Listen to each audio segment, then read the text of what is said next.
Mislim, da smo si prigarali to zmago in videli ste tudi, da Turki dejansko niso slučajno učili, recimo za Zlatko zgazili Italijane, igrajo vse bolje in so bili enakovredni nasprotniki.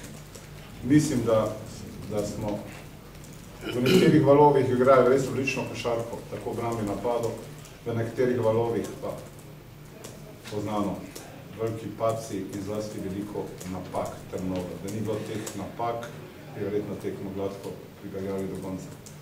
Te napake, zlasti v podaji, so nas stale, da so se Turki parkrat vrnili, oziroma celo povedali. Mislim, da vidite, da smo že precej utrujeni, nismo pa sami, vsi so utrujeni, da kljub temu ne popuščamo za milimeter. In kot sem rekel, mislim, da smo tekmo kljub temu, da zgleda na konc zadnji sekund, da smo enostavno bili boljši nasprotniki, da smo morali zmagati in da je bila velika športna krivica, če tekmo ne bi dobili.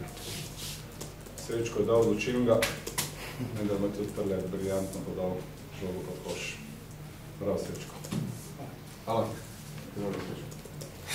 Kaj naj reči? Vesel sem za to zmago. Začeli smo precej slabo, sploh te podaje so nas ukradali pa žog in so nas polagali zdaj vrst na kontri. Vedeli smo, da so Turčija dobra ekipa, čeprav so slabo začeli, so vsako tekmo igrali bolje in bolje. Ampak na koncu smo se zborali in smo si zasluženo zmagali.